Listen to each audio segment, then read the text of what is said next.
Good evening, and welcome to the third night of the 2020 Prout Chapel BFA readings. We have 4 writers presenting their work from their BFA theses tonight: Megan Forsthoefel, Abbey Warschauer, Daniella Jacoby, and Mackenzie Dilgard. Megan Forsthoefel will be reading from a novel in progress, a novel set in an underground world where bat-winged beings live in a darkness broken once a year when the sun hits at a certain angle. The world she has created has social elements we can recognize: youthful rebellion against an oppressive state apparatus, conflicted loyalties between the law and the family, and hidden histories that come out during a time of crisis. The novel begins during a carnival time, during one of those rare periods of light, and follows the consequences when the celebration turns tragic. Abbey Warschauer's work resides in a speculative future in which certain trends present in our society, trends that may seem worthy and affirmative, become twisted in their implementation. She calls her stories depictions of dystopian utopias. However, even though her work is placed in worlds that spring from observation and extrapolation, she is also a storyteller who places her characters within heartbreaking scenarios. A grandfather who, after bonding with his grandson, chooses to sacrifice himself for that grandson's safety. Or a niece who knows what she has to do to survive, but will still choose to spare her uncle the worst of the pain. Daniella Jacoby writes both fiction and poetry. Her poetry ranges from the celebratory with pop culture references, to elegiac poems of family, to poems of lyrical self-reflection. Her fiction is notable for the voice of her characters, a fully realized three-dimensional voice, so that a real personality comes through. One story I've seen is comedy, in the broadest sense. Love triumphs, a life-affirming truth is brought from the shadows and into the light, and there's a happy ending. Not shallow and sentimental, but happy in a deeply serious way. Mackenzie Dilgard writes both fiction and poetry. In both genres, she depicts human desire and its complications and consequences. In her fiction, she also sets her work in a world of supernaturals: werewolves, vampires, those who straddle the line between human and other. In her thesis, she has the first chapters of 2 novels in progress. One, in which a BDSM master of a facility that caters to supernaturals receives a mysterious and threatening visitor, and a second in which a werewolf, ostracized from her pack, seeks both belonging and independence. I think it's clear how there is some analogy between the supernaturals and those who are marginalized or oppressed in the world we live in.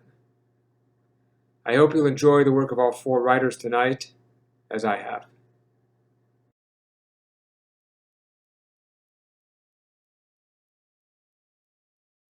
Hopefully you can hear me just fine, and hopefully I don't pass out, and hopefully I'm in frame.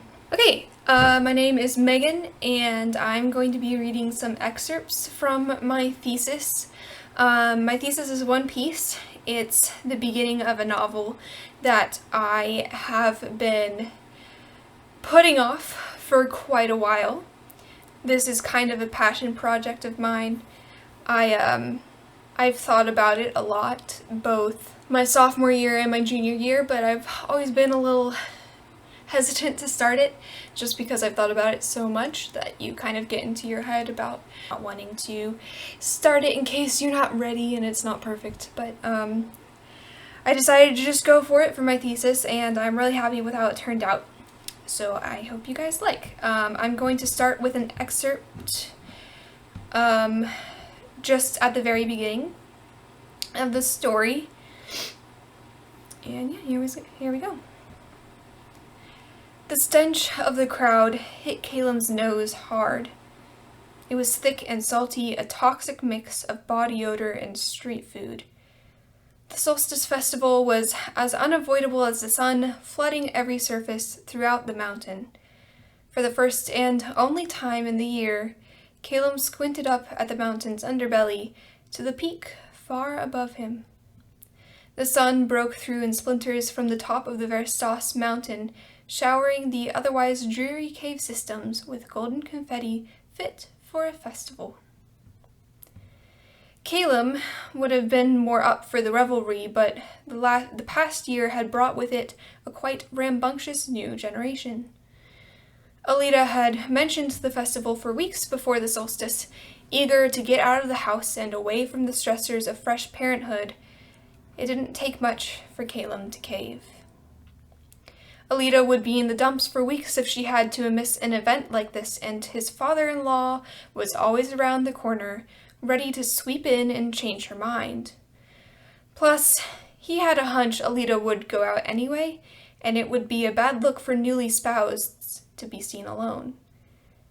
Yet another moment for her pa to step in. He huffed at the swelling crowds in the street, finding it near impossible to keep up with Alida for much longer than a few seconds. Her visibility rose and ebbed with the wandering festival-goers as she slipped her way among them. Her speckled wings, while distinctive among the plain tans and beiges, were still too short and small to be picked out in this mess, so it wasn't much of a surprise when he lost sight of her altogether. Even so, it worried him. They had barely walked a block away from their house, and already he had spotted 2 or 3 groups of wily teens along the way, no doubt the majority of which were already wrapped up in the mildew of Verstos. And, of course, where mildew were, administrators flocked. His memory of how reckless he had been, how overconfident these hoods made him, still held lessons. Lessons which he didn't want to think about during a festival. He'd much rather look for Alida, but Caleb couldn't help watch a trio of teens as they carelessly picked targets, swooping in heedlessly. Per his usual paranoia, he had his eye on administrators circling their block, but Caleb doubted the teens had even made note of their presence. It was like watching a landslide, horrible and mesmerizing. Caleb rooted, urged, begged for the trio to think beyond their game, to drop their pride, and blend into the crowd. A plume of ash and spices swirled in front of him, clinging to his face. The smoke pricked and bit at his eyes, distorting his vision with a flurry of tears. One out of the trio looked at Caleb and beckoned for him to come close. It felt like a dream, or a bad drug trip, and he hurriedly rubbed away the stinging film to get a better view, but he could barely see the festival-goers in front of him. As a gut decision, Caleb swatted at the veil, working his way through the crowd. He breathed a sigh of relief as he looked down the corridor, seeing no signs of a fight. They must have moved on to a new spot. "Got you?" Alida popped out from the sea of wings, startling Caleb. She held out a stick under her thumb, bearing the traditional skewered mushrooms of Verstotian festivals. A sludgy mix of grease and marinade gooped in large chunks down the wilted mushroom tops. "I'm good." "Bird shit, you are. You didn't eat breakfast this morning." "Yes, I did." Caleb cocked his head in confusion. His ears adjusted to their new orientation. "You liar, your ears just twitched." "Just because I moved my head, but it doesn't matter anyhow, because I know for a fact that you were too busy feeding Fern." She smiled, the fingers of one wing curled up and settled on her hip. Caleb closed his eyes, renewed embarrassment coloring his cheeks. He had forgotten about Fern's fussy mess they had left for Alida's ma. "I hope she doesn't mind." "Who, my ma?" "Yeah." "Oh, pfft," Alida said, waving him off with the steaming stick. "She'll be fine. She's been aching to get her hands on a baby with her last kid out of the house, and now that she's got no more to give, I think she might actually appreciate the mess." Caleb chuckled and shook his head. "Some people were born to breed." "And some were born to lead," Alida finished the administration quote with a dramatic flourish, waving the gonshu skewer out like a wand. The mushrooms flew off their stick, spewing out a trail of grease behind them. Alita winced, bracing for the splatter, but heard an eruption of gargled laughter instead. A few feet away, a group of stumbling Verstatians began to laugh hard until they hacked, pointing at the splotches blooming on each other's faces. Alita quietly giggled. "Well, I guess that's 5 slats wasted, but at least we got a show, right?" Alita whispered through her giggles. Calum smiled, willing himself to laugh with her, but his heart was caught on his stomach, still coming to terms with the fact that he had actually quoted the administrators. It was a joke, but was it just a joke? Did some part of him truly believe in their propaganda now? He knew that it had some truth to it, but even so... Alita had made him promise to forgive the government. She didn't say anything about forgetting. But this felt a lot like forgetting.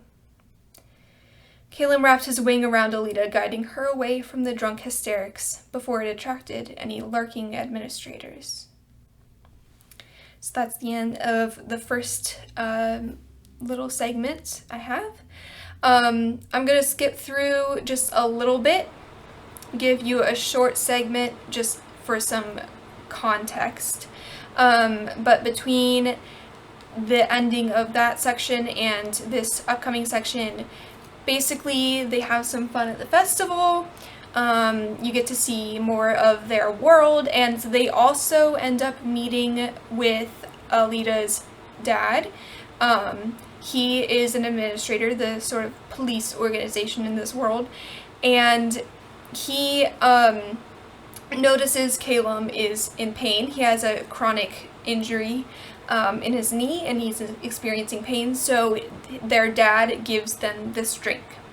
And Calum and Alita's dad, as you might have noticed before, don't really get along very well, so Calum is a little suspicious of this drink, but Alita, it being her dad, is all in, drinks some, so Calum decides to join her. "A time brake," he said, with more conviction than ever before. He truly needed some endless strength right now. Calum closed his eyes, trying not to think as the cold drink slid down his throat. It annoyed him to admit, but the beverage was velvety and warm, far from the sharp burn of most Verstatian liquors. It was bitter for a moment, while it coated his tongue, but then the liquid bubbled and popped, sending sweet bursts swirling around his mouth. Calum couldn't help from smiling as the taste buzzed across his tongue. His knee felt like it was lined with soft linens. Warmth and numbness spread up his face, through his wings, and down to his toes. The rest of the day was a kaleidoscope of bands, dancing, and exotic costumes. Calum felt like he was drifting, watching snippets of his day like they were already memories. An act about the mountain being pulled down and rebuilt, precious little shawls for toddlers, a band singing about the injustice of the great fires, tumbling down with a stranger in a fast partner-changing dance, someone up on a crate ranting about Versace being framed, Alita arguing with a vendor, lizards being chased by a group of kits. By the time his memory cleared up enough, it was well into the night and they were shuffling home. Alita was giggling to herself, swaying from side to side. He clumsily jogged up to her, laughing aloud when his knee remained painless. The moon pierced down in full color through the mountain's cracks, the cold glow spreading through the streets as lanterns were extinguished. Despite the encroaching darkness, there was still a strong crowd wandering the streets. They'd be there till tomorrow's sunrise, leeching every last drop of the party atmosphere before normalcy returned. Calum closed the door behind them, shutting out the persistent lights and noise from their home. Alita headed straight for the corner of the front room, picking up their little boy from his blanket nest. She cradled him in her wings, rocking him with bouncy steps. He looked so fragile, hanging off of Alita like anywhere else would hurt his little thumbs. My ma left a message, said he slept almost the entire time. She sauntered over to the fire pit. With one wing, she pressed him against her. With the other, she stirred the fire pit, ushering a few coals back to life. Will he sleep through the night, then? Caleb watched as Fern began to squirm against Alita, grabbing at her capote. Probably not, Alita said. She slumped down onto the rug, carefully curling herself around baby Fern. Caleb nodded dejectedly. By now they were used to Fern's constant interruptions, learning to thrive on incomplete sleep. It came with the territory, he supposed, but seeing those shiny, buggy eyes peek out from Alita's wings, it never failed to cripple his heart. It was easy to forgive such a handsome kid. So now I'm going to skip ahead just a little bit more. So basically, what happens in between these parts, Caleb has a bad dream. He wakes up in the morning to discover that their door is slightly ajar. This concerns him, so he goes and looks for any intruders, any signs of disturbance, but he doesn't find any. So satisfied, he goes over to wake up Alita. One other thing that you should know is that Fern actually did sleep through the night, and Caleb is very impressed and overjoyed by this fact. So they both got really good sleep, and yeah. Okay. So Caleb returned to Alita, still fast asleep. He was tempted to lay back down again to let them sleep all day, but the solstice was over and the real world moved fast. He rocked Alita awake. Morning time, Ollie. Ugh, I feel so gross, she said, stretching her wings. They were splotched with something that almost blended into her dappled skin. Well, that might be why, Caleb said, pointing to the splotches. Ugh. Alita rubbed her face. The spots peeled and cracked as she moved. Hey, she said, it's on you too. Caleb looked down at his wings, straining to remember any details from the night before. His skin itched from the dry, clinging patches, and he mindlessly scratched at them. A shower of tiny flakes peeled off his wings and jammed under his thumbnail. He paused to look at his thumb, wondering if he'd be able to recognize the smell. He peered at the deep red wad and took a tentative sniff. It smelled like some kind of metal. Alita? Caleb tried not to sound concerned. What happened last night? He held his thumb out to her. The heck is that? That's what I'm asking you. Well, I don't have a clue. Caleb brought his thumb back up to his face. Do you remember what all we did yesterday? It was a long day, Caleb, so no, I don't. Maybe we got drunk and spilled something all over ourselves. Alita turned to Fern, about to scoop him up, but she froze. Caleb peered over her shoulder and fell onto his knees. Fern was stomach down, his head at an uncomfortable angle. There was a dark gash running across his tiny neck. A large puddle of his blood sat on the wing Alita had under Fern during the night. It hadn't dried all the way, and it jiggled slightly when she moved. Caleb's wings were stained with blood. His thumb was caked in blood. He wanted to scream. He wanted to cry, but he was too shocked to produce tears or sound, so he just stared. His kit's skin was as pale as the moon, like he had been completely drained of blood. He waited for their baby to wake up, to rock onto his back and cry for breakfast, to let out a sleepy whine like he did when he was dreaming, to wriggle into a more comfortable position. Alita didn't take as long to process. She screamed. She gagged out sounds, not words, through hard sobs. She grabbed at the floor around Fern, clawing at it like their baby's life was simply stuck under the floorboards. The daily traffic began to fill their street, a herd of footsteps echoing through the doorway. Maybe the killer was so close by. If he could catch them, Caleb wasn't sure what he'd do if he caught them, but that was a bridge that he'd have to cross when he got there. He forced himself up, stumbling towards the doorway, but paused. In the alleyway across from their house, he saw Alita's paw, watching. His hood masked his expression, but his eyes, bright and wide, pierced through the shadow. 3 other administrators appeared down the street, arching out like a net. To Caleb's surprise, Alita's paw didn't join them. They didn't even acknowledge his presence.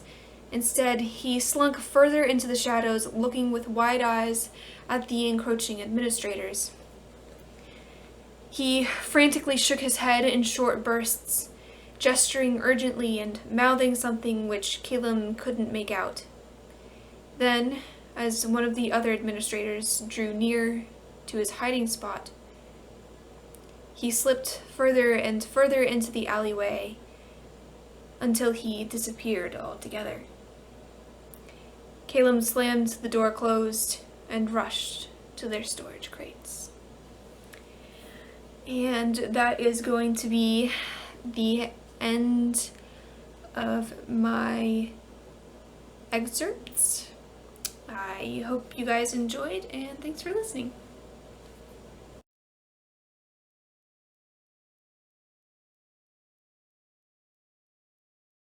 Hi everyone!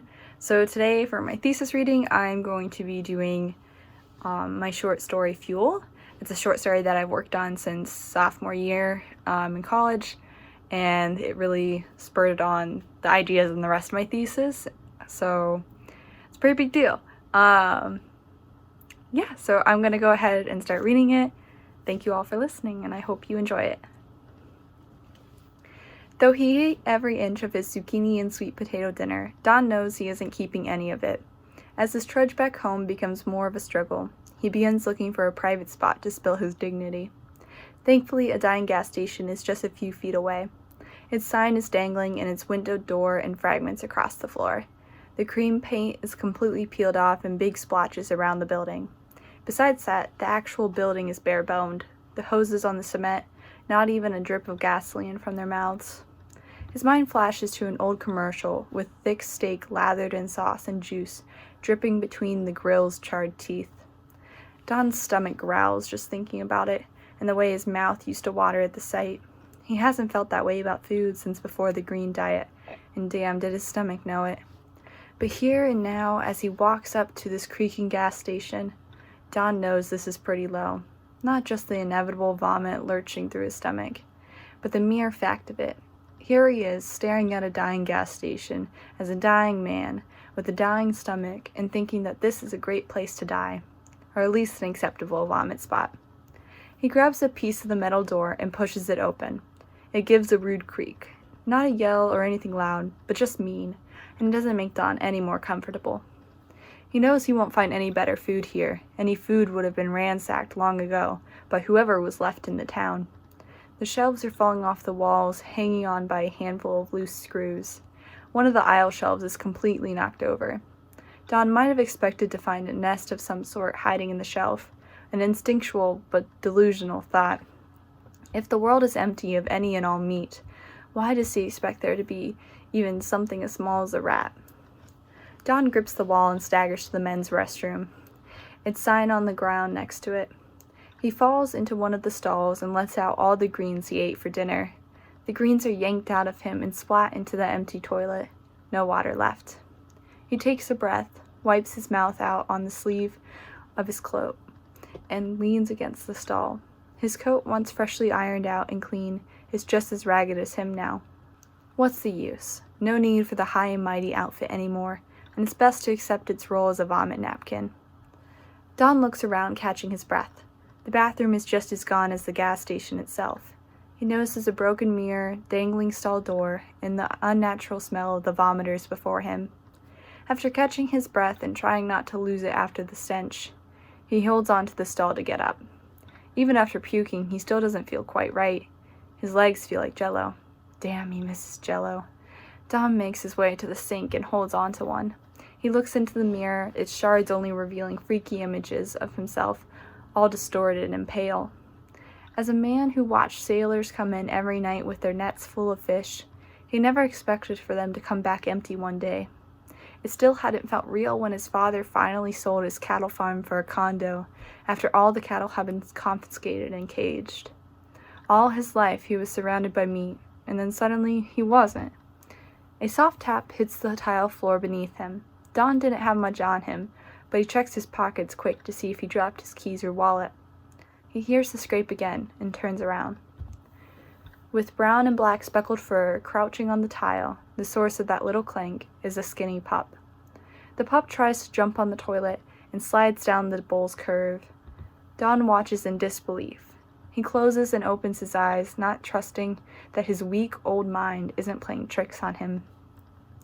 When animals all over, exotic and domesticated, were becoming extinct or endangered, the government took action. Everything got thrown into preservations to save the animals, hence the green diet. For a while, the bean and wheat rations were plentiful. They didn't need meat. But as the non-green rations dwindled, so did the people's humanity. The preservations were easy targets for hungry mobs. People ate everything from tiger to pup. The last time Don saw any kind of animal face to face was 10 years ago. The pup walks back to the toilet and jumps again on that side. This time he manages to get on the toilet seat. He sticks his head in and begins licking up Don's leftovers. For an endangered species, he looks just as a stray pup used to. His fur is that crunchy pasta type of fur that isn't necessarily matted, but not soft either. Don's stomach growls at the thought of pasta. The pup hears the growl and jumps. Startled, the porcelain might not be clean, but it was slick, and the pup falls right into the vomit. Don acts quick. Without even considering the mess he'll make, he picks the pup out of it. Thick green vomit drips off the pup, and Don holds his breath. The pup's tail jerks between his legs and mucks it up in green goo just like the rest of him. He puts the pup in his arms and coddles the pup like a baby. He starts to release an arm from the pup to grab his scarf in his pocket, but the pup starts to move away like he'll jump out. Don puts his arms back around the pup and starts petting its head. Thank goodness that's clean. Hey, he says, it's okay. I just want to clean you off, okay? Can you be a good boy and stay right there? The pup is still shaking, but Don doesn't want to let the pup just go out like that. It needs cleaned up. He moves his arms around the pup, cradling it closer to his chest. With his other arm, Don reaches in his coat pocket for the scarf. He uses the scarf like a rag and begins wiping the pup down, starting with its torso. By mid-scarf, the pup is all cleaned up. Even its tail is wiped clean and no longer tucked between its legs. Finally, he looks like he might not run away. Don wipes his hands on the scarf, then drops it under the next stall. Is that the best you have to eat? He asks, and the pup scrunches his nose. I guess there isn't any meat or dog food for you. I'm surprised someone hasn't taken you under their wing, or just taken you for dinner. Don looks at the pup, petting its stiff fur, trying to compose a plan. After the rations took a big hit a year ago, Don had taken in his niece.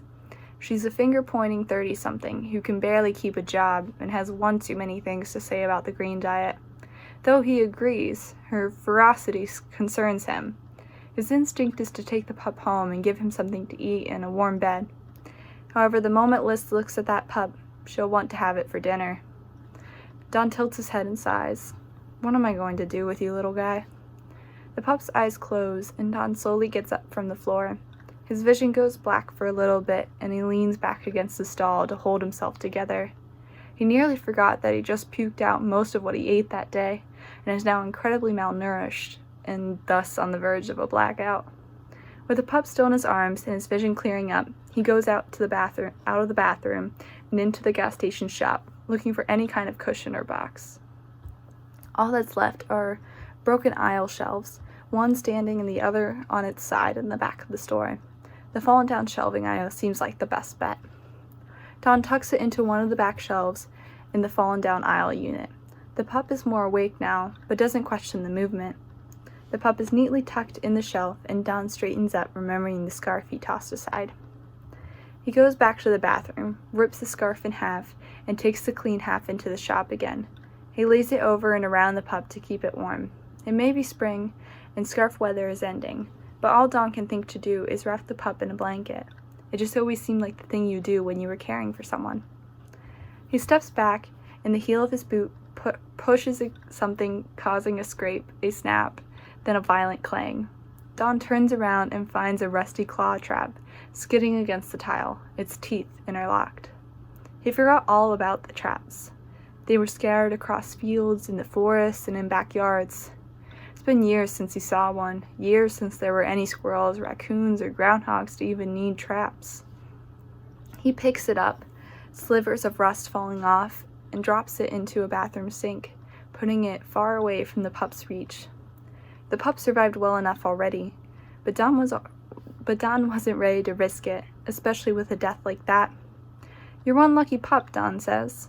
He grabs the little bag of cucumber slices he had tucked away for dinner and sets them next to the pup as a late-night snack, afraid the pup might go for the vomit again. Though it is a pup, and maybe vomit is okay in their digestion, Don can't let that be his only option when there was another hidden in his coat pocket. With that, Don looks back at the pup, its eyes closed and ears doing little twitches every few seconds, then nods, knowing it's time to go home. Liz is on the couch watching the news when Don gets back. After a shower and washing everything he wore today, including the coat, Don makes his way back into the living room and sits in the armchair next to the couch. "Hi, Liz." He tries to smile. "How was work?" Liz smiles and turns toward him. "Great. Today is the day you're glad I live here. I snuck some pasta out for us." Don's eyebrows meet, and he puts his chin down like the old man he is, his beard touching his chest. "What do you mean, snuck out?" She sighs. "I grabbed some pasta from the shelf and brought it back for us. It's enough for maybe 3 full meals? I say we ration and go for 5. "You can't just steal, Alyssa," Don says. "Especially not from where you work. You'll get fired. Then what happens? I thought you wanted to eventually be independent and—" "It's just pasta, Don. Don't be such an ass about it." She gestures to the remote at the TV, pointing the blame figure back at it instead of her, a trick she's great at. "One day, we won't even have carb or protein rations, you know? That's what they're proclaiming here, that this green diet is the only way to go, and even beans and wheat aren't necessary or healthy. They've reacted to endangerment of animals like a teenager. I mean, once they start dying out, they puff up their chests and go, 'Well, we didn't need protein anyway.' Idiots. As if they know anything." Liz huffs, and the two are silent for a moment, listening to the mumble of the journalists and politicians. "There's a bowl out there for you," she says finally. "It's in the fridge. You might have to warm it up." Don considers not eating it, on principle alone, but his stomach growls, and in a way he's grateful for her act. It's the end of the month, so the portion they were able to buy at the beginning has been gone for a week now. After warming up the pasta, Don sits back down. Liz looks over at him and his dinner. She turns back to the TV, and Don ignores the proud smile curling on her lips. Don's boots go from the dirt road to the cement as he reaches the gas station. The door creaks open with the same rudeness as before, and Don kicks a shard of glass away from his feet. He passes the same ripped signs and falling shelves. Even the yesterday's vomit stench lingers, and Don's stomach flips remembering his lunch this morning. Shoving the new stomachache down, Don makes his way to the shelving unit where the pup waits for him. The pup's eyes are closed, probably napping or heading to bed early for the night. Don pulls out the apple he saved and clicks his tongue, but there's no response. For as scary as this world is, the pup should be more alert than that. But the pup lays still, oblivious, and Don's heartbeat jumps. He takes his hand out of his pocket, dropping the apple, and reaches for the pup's head. It lifts with ease, limp in his palm. He puts his head down and closes his eyes with the pup, both silent in the gas station, unwavering. The next few seconds feel longer and tighter in his throat. He reaches around the pup and picks the still body up into his arms, scarf and all. He tucks the scarf around the pup, keeping it cradled just as he did only hours ago. Don's arms shake a little as he carries him out. His stomach and heart twist, but he doesn't want to throw up now. He wants to go home. When he walks into the house, Liz is waving a wooden spoon in his face, saying how she was right about stealing the pasta and how good dinner will be tonight. She notices the dead dog in his arms and stops talking. Don brushes his thumb over the pup's head, and Liz's smile falls as she watches them. "Don't worry," she says, reaching for the dog. Don leans closer, softly sliding it into Liz's arms. "I'll take care of him. You go rest. I think it's been a long day." Liz holds the dog for a second, letting Don make his way out of the room, listening for the click of his door. She then pulls out the cutting board and some knives, and gently sets the dog beside them, and begins putting the boiled pasta into Tupperware, saving it for another day. Thank you.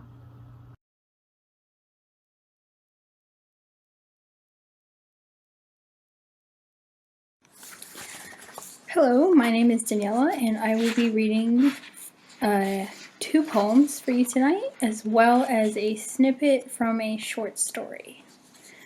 I like to write things that are kind of quirky, have some pop culture references, and not too serious. And so this first poem is called Spielberg Named Him Bruce, and hopefully you'll be able to get the reference there. Richard Dreyfuss asks if I want a pretzel, but I'm scared. Of getting sick, of falling overboard, of making a fool of myself as I stare into the waves and imagine the shark. I'm more twisted inside than any of his victims, not wanting to close the beaches, but not brave enough to go near the sand. I search the horizon for a fin, a warning that he's near. Turning, his black dull eyes skewer me to the deck, determined to eat me alive. He lunges, teeth piercing steel hull, water seeping through the floorboards faster than I can patch the holes. I'm going to need a bigger boat. Okay, and this again is just a short snippet of short story called When Things End. He looks good. I mean, Jim kind of always looks good. It's ironic since he's a clinically sleep-deprived comedian and should have bags under his eyes bigger than the blue ones from IKEA, but something about that suit really brings it out of him. It's not a different look than he's worn before. It's the same suit that he wears to all of his fancy events.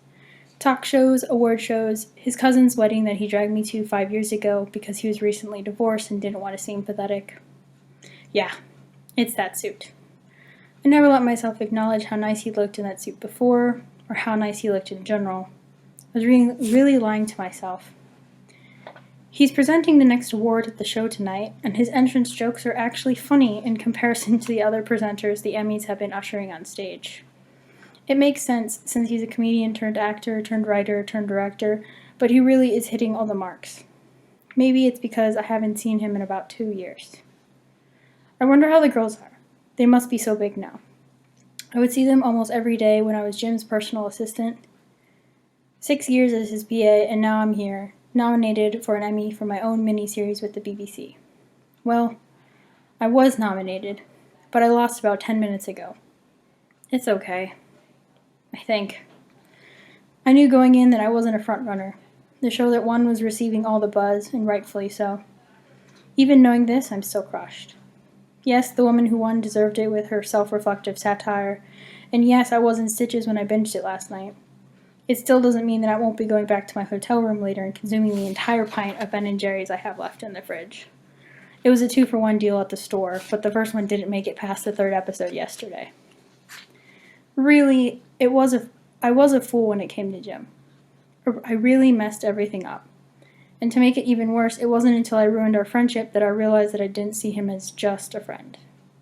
The last real conversation Jim and I had together was when he found the email offer from the BBC that I kept from him.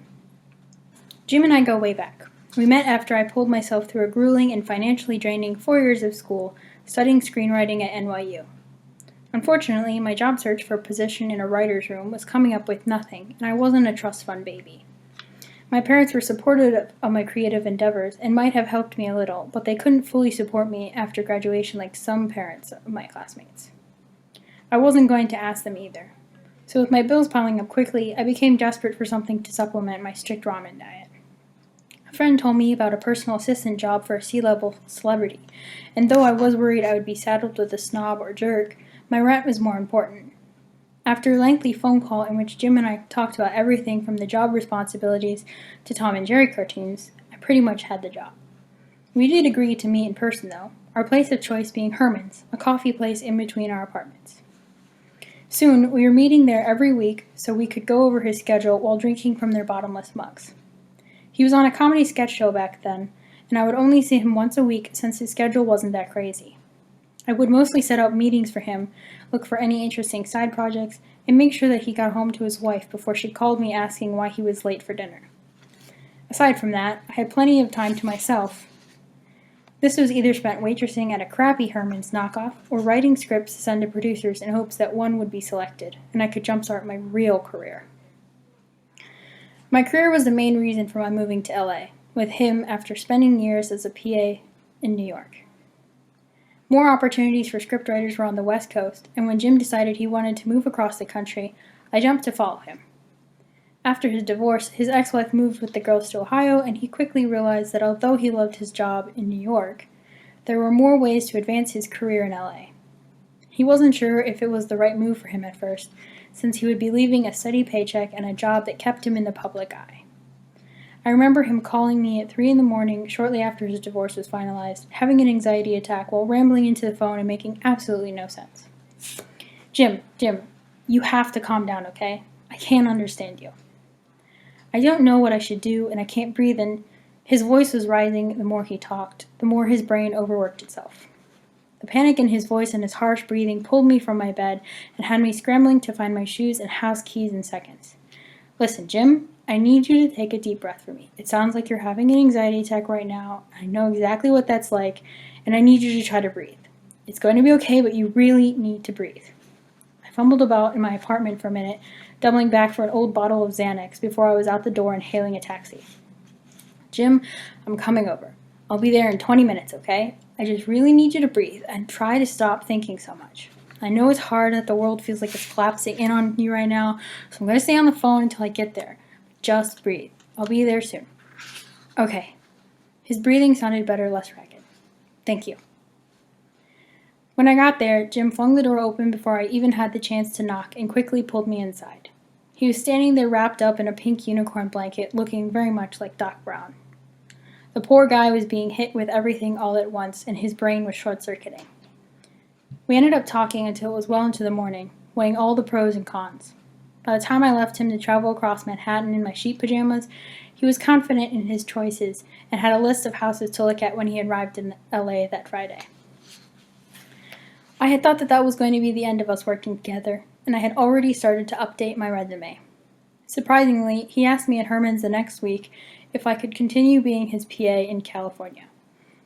He explained that he was offered a film role and would probably need me on a more permanent basis. I was shocked and had almost spread coffee all over him.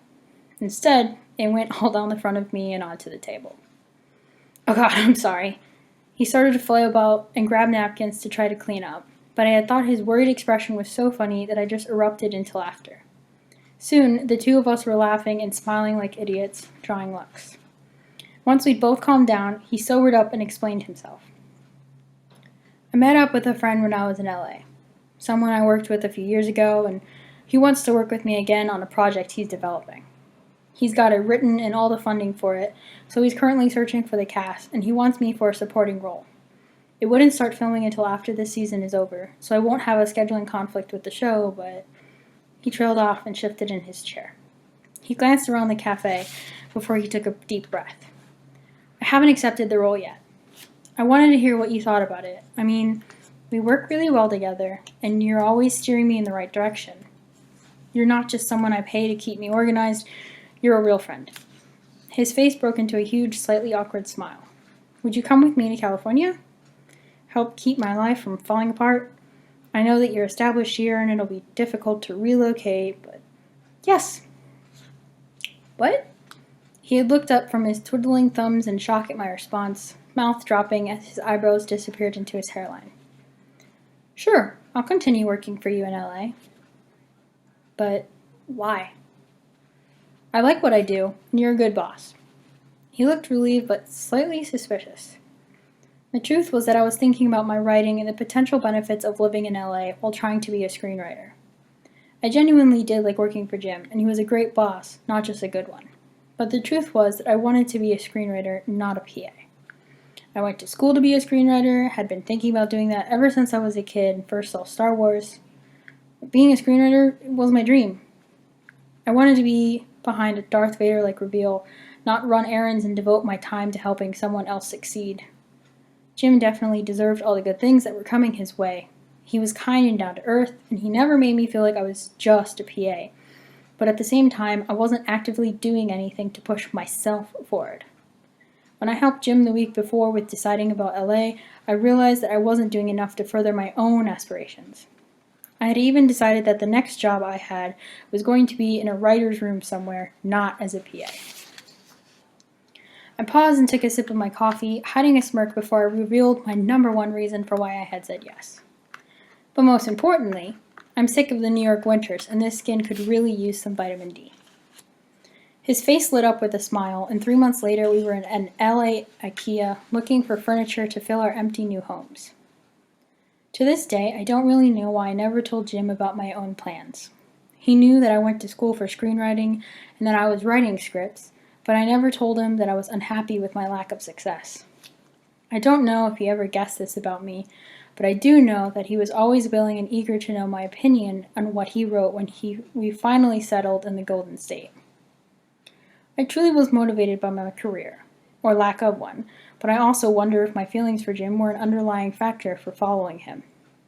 When he was married, I definitely didn't look at him in a romantic way. Even after, there was always the aspect of him technically being my boss, but we always got on very well, and working together never really felt like work. We were friends, not just colleagues. Things were definitely looking up for Jim in California. He had a slew of roles coming his way soon after the move, ones that made him a name on the cover of the magazines you'd read while waiting to purchase your knockoff Girl Scout cookies. I would normally buy them from Jessica and Evie, Jim's girls, but after the divorce, the cookie season never lined up with his time with them in the summer. Jim and his ex Rachel parted on really good terms and still communicate a lot. One Christmas, they actually invited me over to their joint dinner. It was nice seeing them as a family unit again. I had forgotten how well they got along with one another since their split. They had realized that they had fallen out of love with one another over time and were really only hanging on to the marriage for the children, hoping that they could still be a family. He told me this after he won his own Emmy. 3 years after moving out to LA, he got a lead role in a comedy miniseries that was wildly successful. Jim couldn't believe the reviews that he had received. He had been in the industry for 15 years and was finally getting some well-deserved recognition. Backstage with the other assistants, I shed some tears as he mentioned me in his acceptance speech. We stayed out super late, attending after parties and drinking more than we should have. Jim fumbled drunkenly with his phone until I took it from him and called for an Uber back to his house in Silver Lake. He placed his award gently on the table, almost comedically, before I heaved him onto the couch in the living room. "Did I ever tell you while Rachel and I broke up?" he slurred, arms getting stuck in his suit jacket as he struggled to get it off. Seeing that they had already been separated for a year at this point, I thought that it was odd to bring it up again. Alcohol does funny things to the brain, though, and I just chalked this reminiscing up to liquid making its way through our systems. "I don't think so." I finally took pity on him and rescued his arms from his sleeves, haphazardly throwing material that cost more than my rent on the floor in my own tipsy state. Rachel and I realized we didn't see each other in the same way as we did before. I mean, there's always the girls, but just not in us. An awkward silence filled the dark house as I struggled to think of something to say. "Oh, I'm sorry?" "No, it's fine. We're both better off this way." "Then why did you seem so sad?" He just looked off into the distance, the sun slowly rising over the hills while the lights of LA blinked off one by one.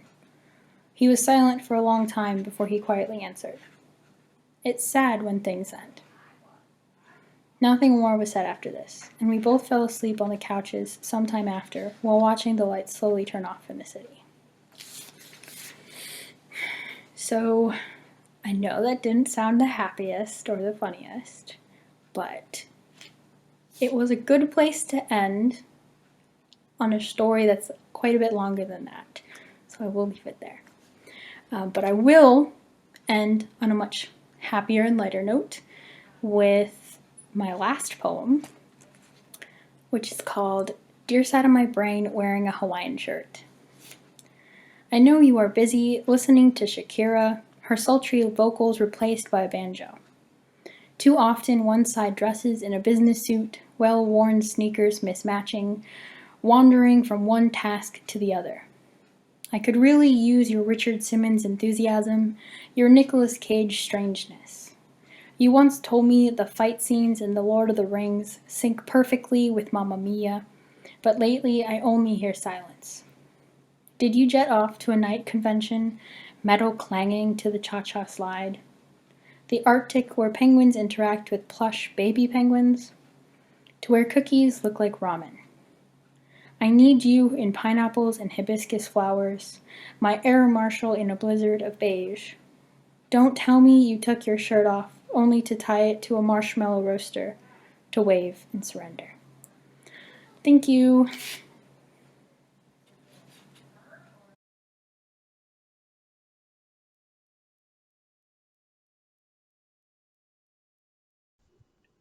Hi everyone, my name is Mackenzie Dilgard, and I'm going to be reading some poems and some fiction work that I have written.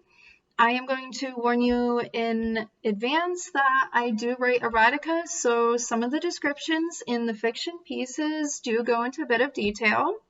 So I just want to put that out there. And if you hear any meowing or jingling, that would be my cats moving around. I do have 2 of them, so yeah. And I'm also a little bit nervous, so if I mess up, I do apologize. So for my first poem, it is called On the Prowl. I'm on the hunt tonight, and my appetite is on you. My diamond claws are stretched out, my heart's beating on the right. I'm ready for the chase. Bedryware all around. Once I catch you in my hindsight, I don't plan on letting go. My conch pearl teeth are sharpened and ready to sink into your juicy flesh, marking you as mine till the end of time. So beware. My sunset tigress is out, and she doesn't want to go back. She's on the prowl, and she's coming for you. So beware. My second poem is called Mystique. Red roses lie in crimson pool, still falling from her grasp. They whisper in her pointed ears, wishes of graceful seer, set forth the trail to a blaze as she lays unfazed. Ruby rose lips so full and invite the bitter cold, with crystal pearl teeth gnawing on them. Raw petal tongue gliding out and across the ruby rose. Strands of silk cascade downward in twirls of icy frost. Emphasize her 2 baby Arctic crystals of light to see with, as her human arms come in and turn to diamond cotton feathers, spread out wide for all to look at her beauty, her hourglass figure moving in waves as her hips take control, sliding from one side to another as she dances with the wind in its nature, her webbed feet smoothing over the marble floor, spinning and moving with the grace of an angel as her large wings take to air in the light above. Pure thin silk of coin draped over her being, glowing like silver with vibrant gems randomly spotted.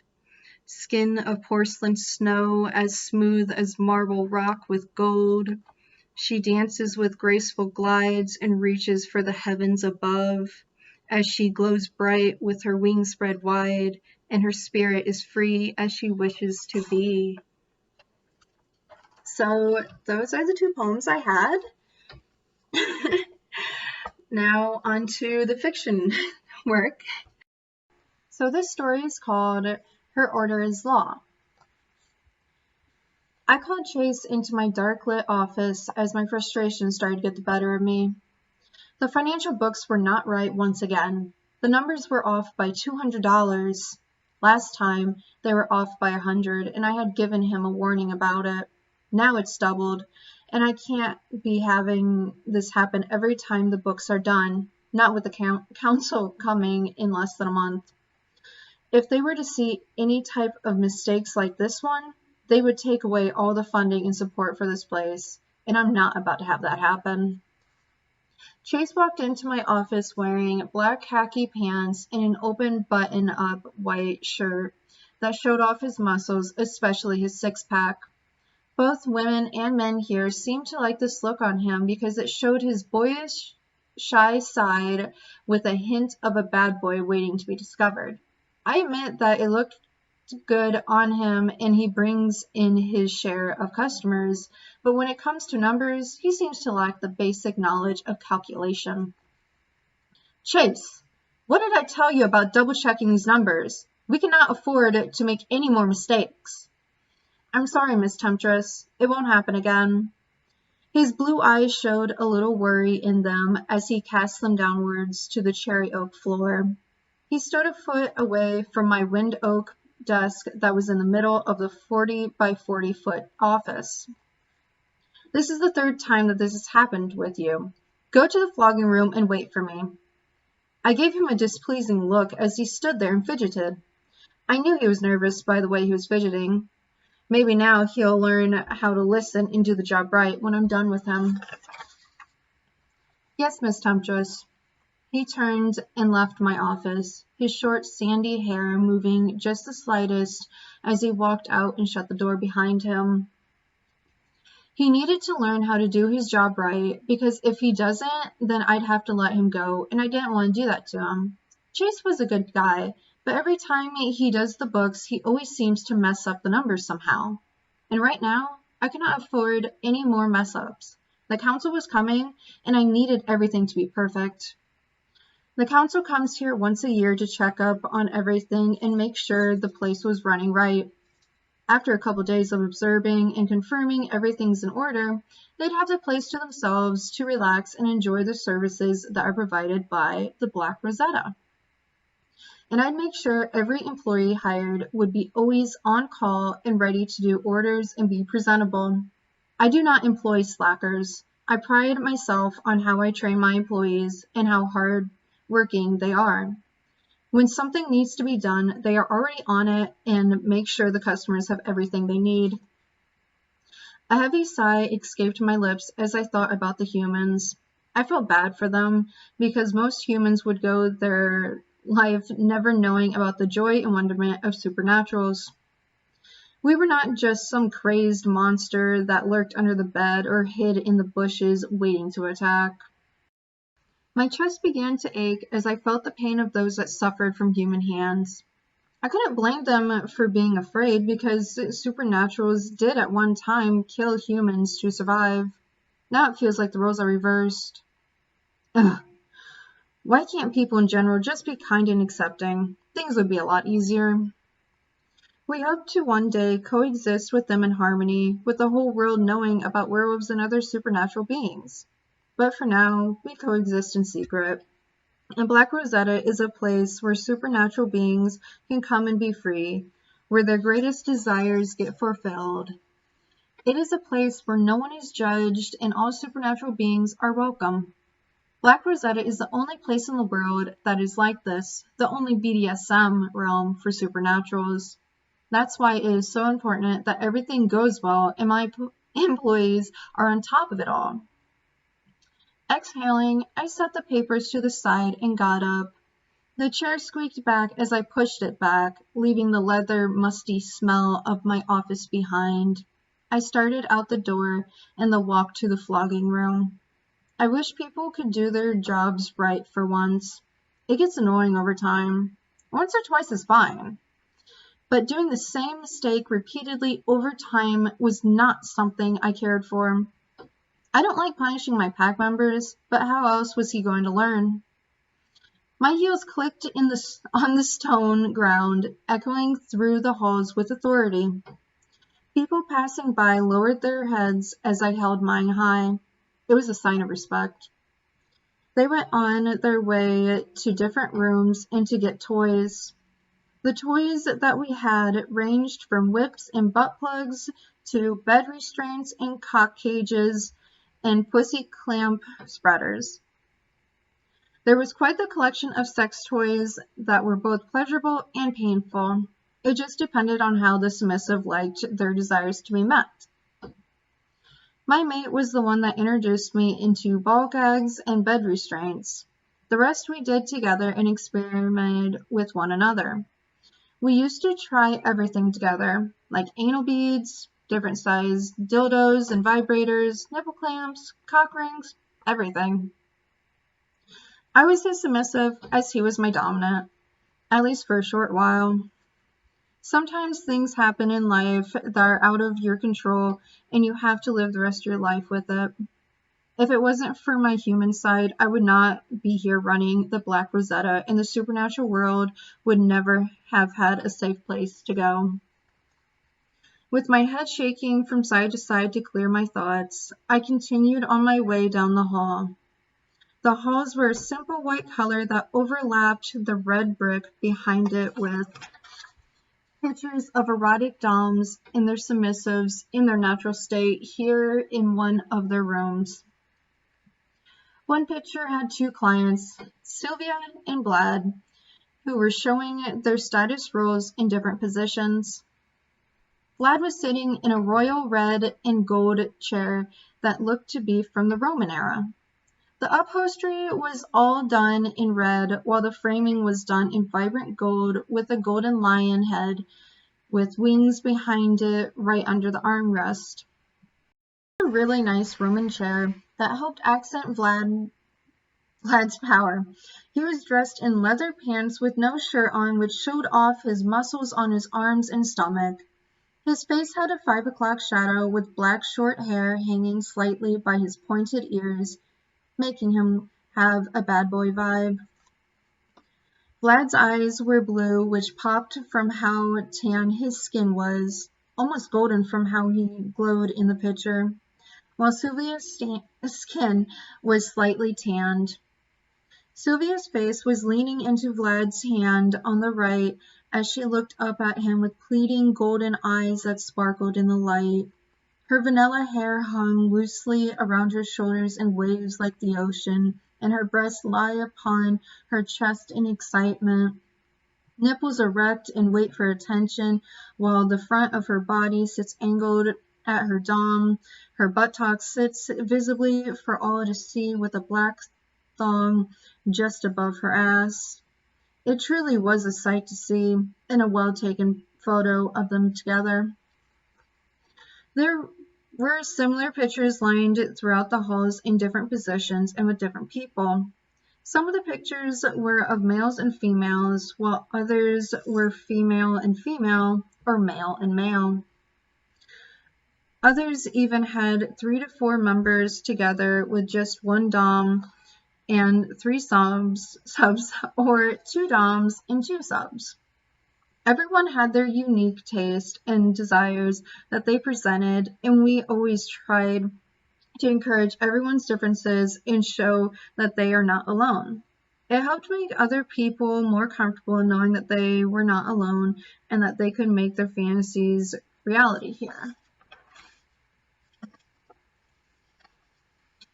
As I stole small glances at the pictures, there was a red LED lighting around the border to help bring attention to each picture, while the hallways were dimly lit with blue LED lights on the borders up top and by the floors to help light the path up more, and to give it more of an erotic feeling to help set the mood.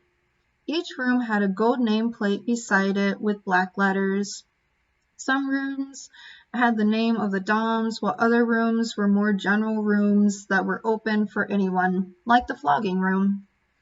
It was open for anyone to use when needed. There were also private rooms with windows for the public to watch through.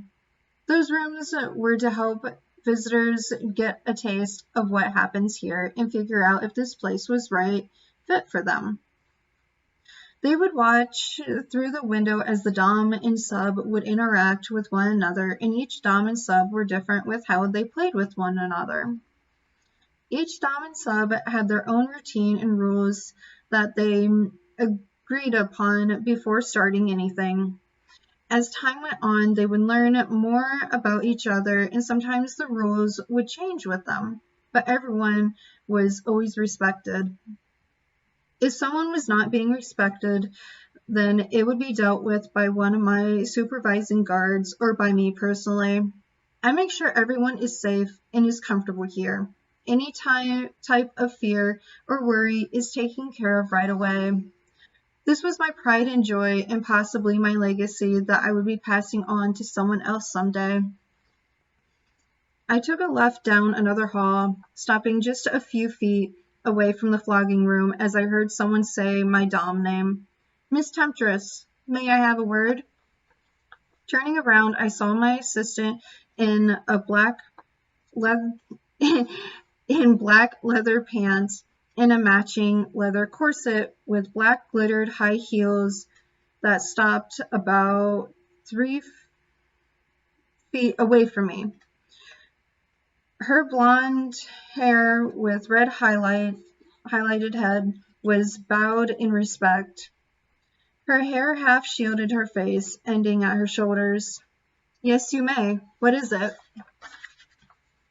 I apologize for interrupting you, but there's a man here to see you. Tell him I will be with him shortly. I need to take care of something first. I'm sorry, Miss Temptress, but I was told that he was being pretty persistent to see you right away. I sighed. As she looked up at me, probably trying to figure out how I was going to act. My moods would be scary when I became overstressed over things, or someone demanding my attention right away. It irked me that this man was insisting on my presence without any knowledge of him at all. Fine.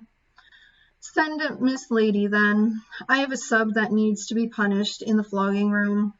Yes, Miss Temptress. With that, I walked past her and headed to the main floor and to the front doors. The main floor was just for visitors and for a relaxing place to hang out for a while and chat with one another. It's how a lot of us started to get to know each other and form our bonds besides our lifestyle. It is also the floor that has the cafeteria with fresh food every day presented on different tables and actual home-cooked style food of all sorts. I make sure everyone is accommodated and thought of. No matter their breed or type of species they are, everyone always has something here for them to help keep up their strength and energy. I pressed the up button on the elevator and waited for the door to open. My irritation at the mistakes being made in the financial books, and now with some man demanding my presence, was starting to get worse the more I started thinking about it. What if the council had decided to show up a month early for a surprise pop-in? They've done it before, but I got lucky that everything was fine then. Sometimes I just wanted to disappear from all of this. Just leave for a while and have my own vacation spot. If only I could. It would be great if I had one day to myself and not have to worry or stress about anything. I sighed heavily as I stepped onto the elevator and pressed the button. The musky smell of arousal mixed in with bubble gum and cotton candy perfume spread all around me, make me want to plug my nose from how strong it all was. Most days I wouldn't have minded it, but sometimes it was just annoying. The elevator dinged as the door opened. My 5-inch silver heels clicked on the marble floor as I walked to the receptionist's desk. Upon arrival, A man in a black suit with a briefcase in his right hand was standing right in front of the desk, waiting for my presence. His hair was a deep brown, almost black, and slicked back in a sexy bad boy look, with a few stragglers hanging in front, while his eyes were dark and hidden a little from his hair, though his lips looked inviting as he stretched out his hand to shake mine, showing off some of his muscles underneath his suit as it tightened up. "Good evening, Miss Luna. My name is Vincent Anderson. I am here to talk to you about possibly investing in your company and the services that you provide." I took his hand and gave it a firm shake, showing him I was a serious woman and did not like to be challenged. Good evening, Mr. Anderson. I was not aware that someone was interested in investing in my company. What kind of investment are we talking about, and what services do you believe Black Rosetta can provide for you? Miss Luna, you may think of me as some dumb fool that does not know about your business and the needs of the supernatural creatures. As a supernatural creature myself, I know what your business gives to our kind. I have been watching your company grow and have taken an interest in it over time. If you would hear me out and what I have to offer you, I think you would like what I'm willing to do to help you and your company. Something inside me stirred as I listened to his deep, masculine voice, making me feel confused and on edge. I stared at him as I contemplated what to do. He has sparked my interest as to what he has to offer, and he knows about what I provide here. But why can't I sense what creature he is? It's unusual for me not to be able to tell what other people are. I thought he was a human, because he doesn't give off a scent, nor does he give off a regular supernatural vibe. So what is he? And how did he know about my company from when it first started? Why wait until now to even come here and want to invest in it? Things just weren't adding up. They're more confusing than anything. If I'm going to find my answers, maybe I should hear him out and see what he is proposing. Everything in me is telling me not to trust him, but I also want to know how much he really knows about my company and what kind of creature he is. Is it really worth the risk, though? Mr. Anderson, while I appreciate you being here and asking for my time, sadly, I don't have it to spare, and as for your proposal, I'm doing just fine on my own. Thank you. His face showed shock for just a moment before he recomposed himself. Miss Lidsey, will you please escort Mr. Anderson back out? Yes, Miss Temptress. With a bow of her head, the receptionist started on her way to show him the way out. Not even if I told you what really happened to your mate that day? His voice seemed confident as he spoke, but a hint of desperation came in at the end of it as Miss Lindsay started to usher him towards the doors. I froze as I processed what he said, his words replaying in my mind. My mate was gone because of me. I knew what happened. I was the cause of it all. What else could there be? If it wasn't for me, my mate would still be here with me. What information could he have that I didn't? I had felt everything through the mate bond. Everything that happened to my mate, I felt and will always feel no matter how much I wished I didn't. How does he even know about my mate? Turning back towards Mr. Anderson, I looked him straight in the eyes as I spoke. What happened to my mate was none of your concern, and I know what happened to him. I suggest you leave now, Mr. Anderson, while you still can. So that's the end of her order is law.